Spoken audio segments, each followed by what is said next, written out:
All right, folks, we're back. Thanks for watching that commercial break. At the moment, we are just going to be waiting for a game still. The brackets will be hiccuping a little bit because it's not exactly a smooth ride through as they're all kind of staggered a bit. But that top half, again, like TLO plays his Yogo. We may end up trying to catch the winner of that versus Hino so that we can follow to what is possibly Braddock later on. I do know DeMuslim is currently playing against Memory Freak or waiting for the walkover. I actually don't know which. One of that will play against Matisse. So there's, again, two sides to this bracket I think we're really looking at for games.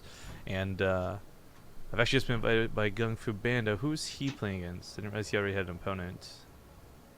Oh no, I changed the DPI. Oh, Sioras, actually. This could be a PvP. Do you want to catch some PvP? Okay.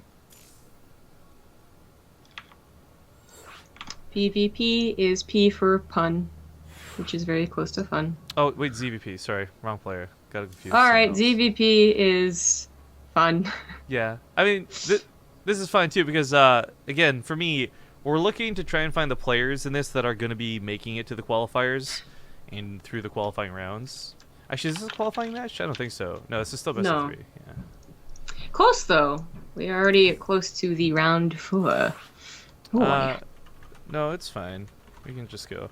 Yeah, I gotta say, for the mod and for the sake of using the mod, it feels like it's more important when we cast Terran games. Like the amount scans. And then pickups. Not just the scans, but the amount of pickups too. The stuff the mod actually adds is really cool. It's like the upgrades in the corner and like the SCV kill count on the side and all that. But really, for us as observers, the reason I like the mod is because it does show you like, oh hey, here's a pickup. Oh here's a scan. I mean, for the most part, I feel like I'm better now at the game than I've ever been in the past. So it's easy to predict where the scans are, but it's still just a pain in the butt to actually have to go looking for it instead of being like, yep, there it is, right there. But okay, ladies and gentlemen. We are getting into game number 1 of a brand new best of 3. This is still not a qualifying match, but this leads into one. Spawning the top right side, it is going to be the red Zerg player. Hopefully he's not looking at anyone's replays today. It's Sioras. The bottom left as the blue Protoss. He is GunGFuBanDa. And to just comment on things, because I know that chat is not going to stop either way. We do have a rule on the channel, guys. Like, it's actually written in the chat rules. No basically smack-talking players, no bashing casters, and no bashing sponsors. Well, the G2A topic has been popularized recently, and everyone's jumping on the bandwagon. And I say bandwagon lately because there are some people like Total Biscuit who have been very much anti-G2A and other sites for a long time. I'm not appreciating those in chat who would like to. They sponsor us, they sponsor DreamHack. Both organizations get money to do good things with it. And if that's not good enough for you, the best way you can protest that is by not watching the channel and leaving. That way we don't have to read your shitty opinions either. So that being said, we are going to try to avoid putting sub-only mode on. I don't like having sub-only mode on a lot of the time. But mods, if you see too many comments and you feel like it, just don't even worry. Have at her.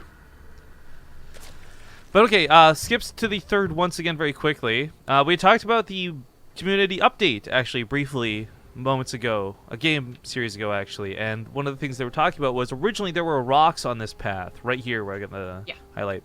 And right now, unfortunately, they're not, and there was a lot of discussion. The map maker was really upset about this. Players were concerned about balance. I will say, from what we've seen so far, Galactic Process doesn't seem that broken, but the problem with it is, it does provide 2 very open entrances to your natural. So I feel like, even if not putting the rocks right here, because I don't know where Blizzard meant when they were putting the rocks back in, at least put them back over here. Because right now it is just so easy to get into that natural base. Yeah. I guess I really wouldn't care about either one, to be honest. We have cast about 10 games on this map so far. We haven't really seen the backdoor used. In my own play, I haven't been bothered by it or used it too effectively either, to be honest. I don't know why that is, because I feel like you bring Xel'Naga back, right? Xel'Naga Caverns, and you're going to use the secret hallway all day long. But for this one, it is still just really, I guess, far away. And maybe it's something to do also with the fact that Legacy of the Void accelerates pretty quickly to 3 bases, so by the time you're supposed to abuse that hallway, it doesn't matter. I don't know, but it doesn't really seem to play that much part. Maybe not in some of the games we've been casting. Like I said, I've only played 5 games this season, and the one I played in Galactic Process, I got wrecked through the back door in. So I don't know. As a Terran player who likes to play greedy, I always build my like barracks and depots out here type thing. And I know objectively it's not a great way to play, but for my style that just of sounds play, like you. yeah, I was just saying, Is like it, you know. no bueno. It's no bueno. But the thing I was just gonna comment on though, as far as pro play, state of the game, balance, and all these things, like I think that the map was really great before. I think taking the rocks out didn't ruin it, but I like the idea of putting them back in. Yeah, okay, that's the thing, right? Like, I wouldn't mind if we put them back in, either one that we pointed out, but I also, this map is not broken because of it. Like, everyone, I think, was, like, crying, like, you know, apocalypse, or doomed, right? As, yes, this is complicated, and I mean, look what GunGFuBanDa had to do, but it's actually not being abused that much, so I don't know. This is also the first time, really, I think, we maybe cast, like, another PvZ, so maybe we're biased because we've been watching a lot of Terrans on this map, and actually Protoss still have a bone to pick with this secret hallway. I'm not sure. Well, the Overlord gonna die in the main. A little bit awkward. No attempt to run. He's just accepted his fate. Yep. Oh, he's following a probe, that's why. I was like, why is he turning around? What's going on with that? Oracle on the other side did get about 5 kills. Excuse me, I was a little bit distracted, but the Spore Crawlers of the Queens, as we see, did drive that back. So not the end of the world. A lot of lanes came out of Sioras, but frankly, this is, I would say, about just enough. This is about what you want to have to be able to tango around the middle of the map, at least. Tango, Whiskey, dance. Foxtrot. Make a little love. Oh, okay, for that. Yeah. Good song. Okay, so third base looks like it is finally going to be secured enough. The Adept army is, you know, big enough that they're going to stop them on the ramp, and the third base does have a little bit of SimCity going around it now too. So still, I think appropriately timed. Our Zerg player, I mean, he has been controlling the map a lot with these lings. Should be, yeah, getting some greed behind all of this, and there's the drones coming out now and the lair as well. I was gonna say, what is he gonna do with the second tech, and that's gonna be a Baneling nest? This is where I get kind of on the fence about this. There are certain ways to use the Banelings in the matchup that I really like. My favorite obviously include drops, amongst other things, but for the most part, as you had mentioned before, Protoss players have just kind of figured out, like, oh, I don't even need to do, like, Marine God split levels of, like, splits. You just have to spread your depth slightly, and suddenly Banelings are incredibly ineffective. Right? Yeah. So maybe catches them off guard, kind of like we saw Huck the other day for the Canadian qualifier, or maybe you do the drops and catch him in the back door like TLO will tend to do versus players or others, but we'll see what direction it goes. I do want to comment, though, that weapon upgrades are, I think, a bigger necessity, especially when you play this style, and the fact that we have no upgrades, whether it's for range or melee yet, kind of late to the party. I mean, Sioras is banking a lot of money right now.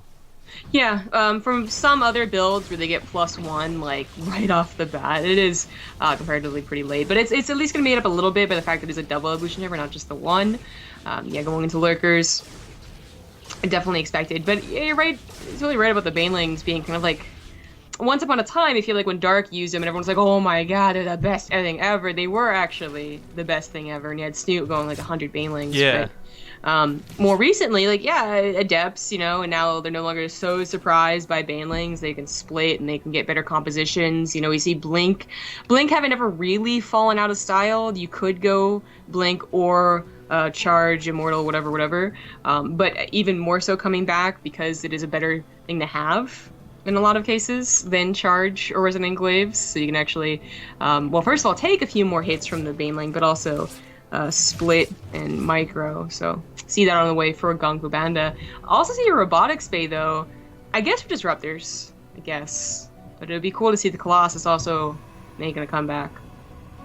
The Colossus is making a comeback, though, is the thing. Not quite to the point where you're like, oh my god, it's the best thing all over again, but we have seen it more, I think, in the last month than we have for the entirety of Legacy of the Void so far. Yes. Yeah, I definitely agree. But it's still not a staple.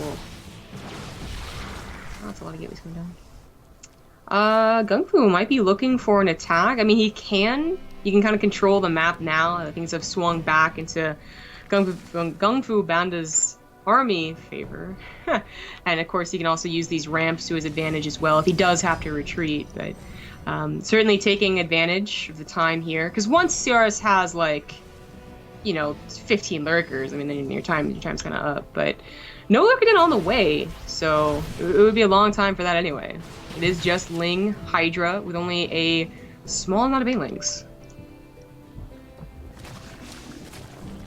At least this time, we have a sizable army. It's not going to be quite the walkover we saw with GunGFu before.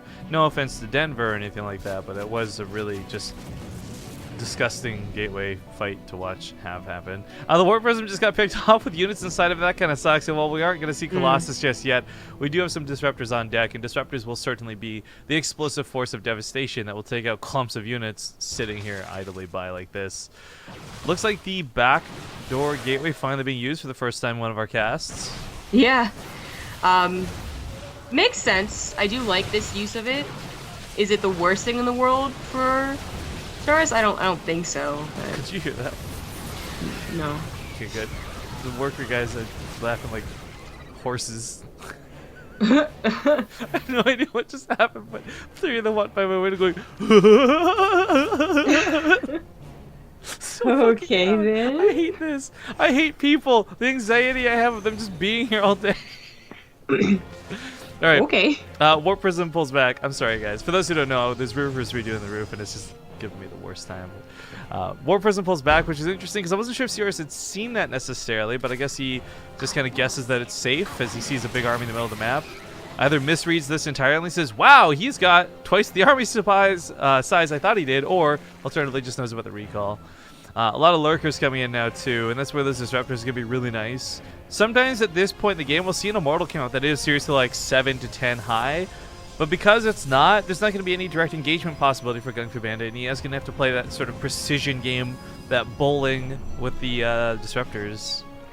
Yeah, there's no like, oh, I have a good concave and all my immortals have their shield up, let's go for it. There's going to be a lot more posturing.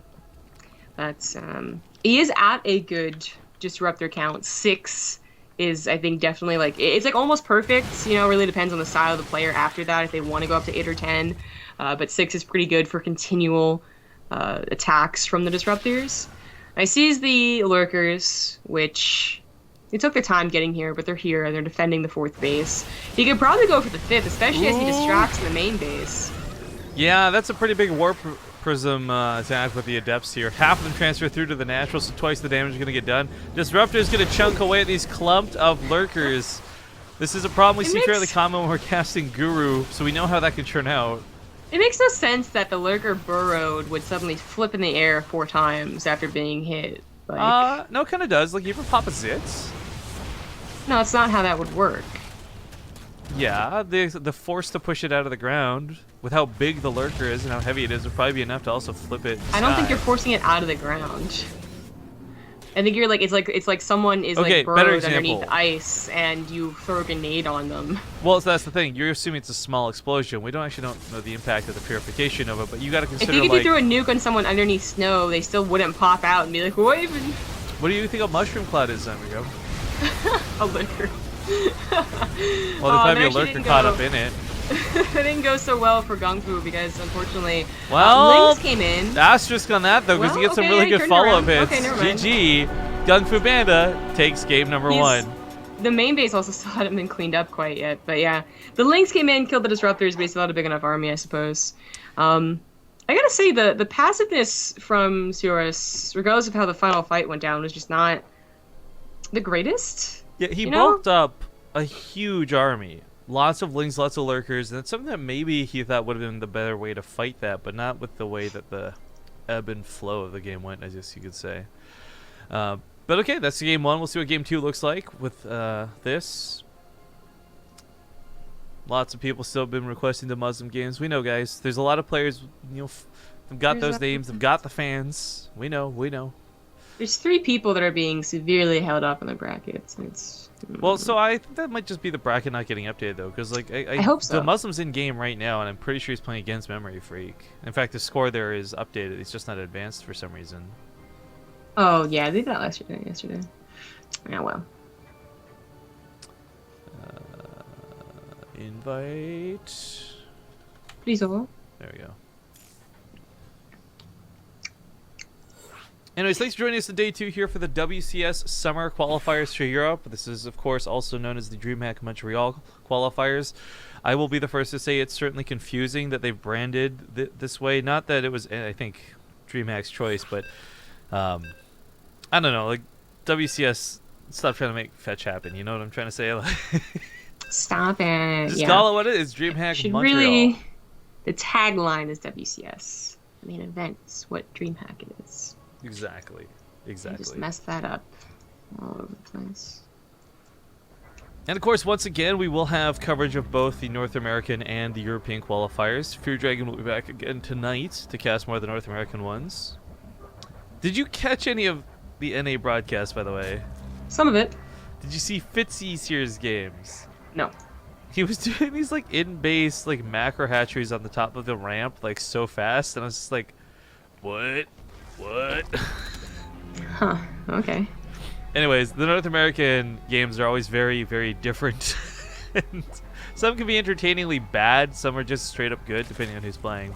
Before we do the intros, just a quick reminder, you're going to be asking, where's Snoot, where's Neeb, where's Mazza, where's some of these other guys, why aren't they playing? And a lot of them have been invited based on standings already. So Nurchio, I just won a DreamHack, got invited back to this next one. Awesome. Doesn't have to waste time in qualifiers. You can just practice. That sort of idea. But in the bottom right, he elects to go for a pull because the probe is being annoying. It's going to be the Red Zerg Sioras. The upper left adds the blue Protoss. He is GunGFuBanDa. Now this kind of sucks because, well, I think you would normally want to hop towards a third as quick as possible. Oh. More drones got pulled. Sorry, I had a yawn. I was fighting back. As much as you want to jump towards this third as quick as possible, the probe had already gotten in a position where it could have also shut this down as well. So I like the idea of just dealing with the pylons instead of wasting a bunch of time, banking a ton of minerals awkwardly. Yeah, usually if you do it fast enough and you immediately go to the third base, the probe shouldn't be... Oops. Unless the probe also goes to third base, but... yeah, there you go. But yeah, so I would say that this rarely happens anymore. The Protoss kind of has to very much so realize it's going to be what's happening and have the probe going between the two, earlier pylon, you know, and the Zerg really has to, I guess, not send 2 drones out immediately. But anyway, he went for the pool first, and it sucks that he had to wait so long to put his hatchery down, but it's usually the biggest deal in the world. The game usually mellows out. Well, he does clean up both the pylons, so we're going to see if that third base is taken quick. He's got the money for it. There we go. Now that's... I don't know. What do you think? Like 3 bases after getting harassed like that, or do you try and do like aggression as a response? No, 3 bases has to be the way to go in Legacy of the Void. I think in Heart of the Storm it was a little more arguable, but you just bank too many minerals to not go down to third base. Yeah, I'm with you on this one. Yeah. Man, I have just... I'm going to apologize to the stream for a sec. You're probably going to hear a couple more yawns coming in.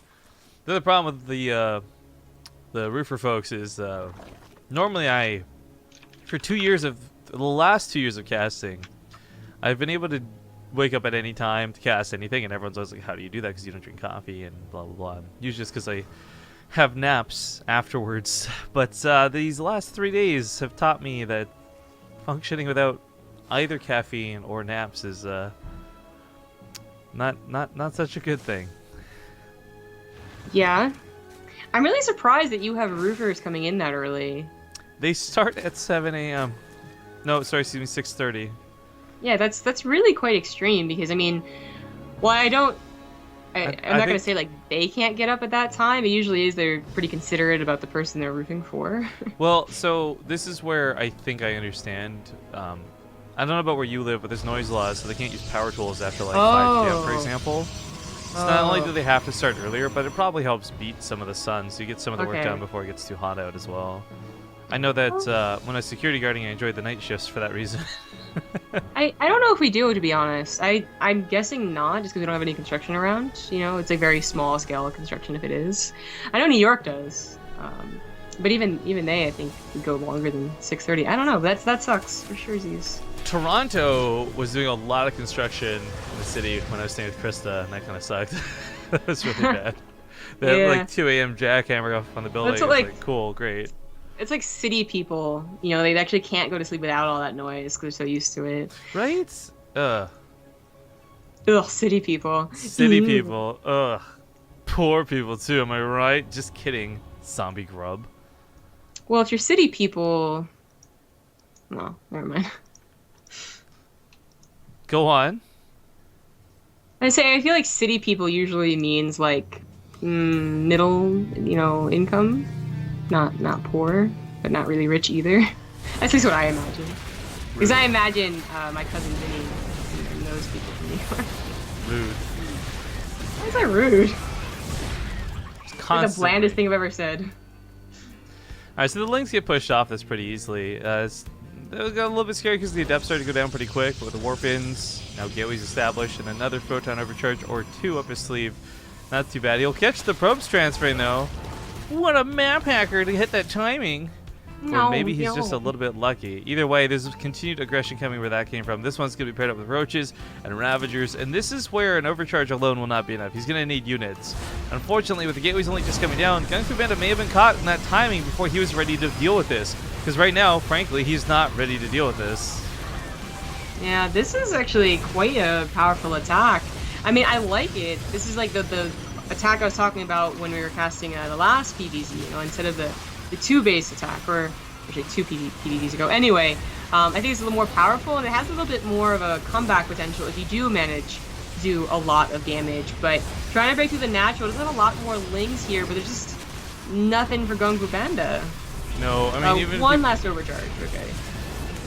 Even if he pulls the probes onto this, it's going to be too late. So Sioras hits him with a really sick all-in, and I guess that's the logic of Protoss, right? Like, same way Terrans have to beat Zerg before they get to Ultras, you got to beat Protoss before they get to Adepts. It's a tighter clock, but it's a clock very similar nonetheless. 6 Adepts is fine. 7 Adepts, you're screwed. Yo, I know we're making that joke, but there are different angles of StarCraft 2 where that is actually the thing, right? Like, 6 Marines is 5, 5 Marines, you're screwed. Well, I do believe GunGFuBanDa is dead. Yes. Yeah. Yes. Yes. Quite. Uh-huh. Yep, GG. GG. All right, ties up the series 1-1, and that's going to send us to a map number 3. We're going to squeeze in a quick ad break, guys, just 2 minutes while we get into this final game, and we'll see you with whatever the results are for this finale to the series.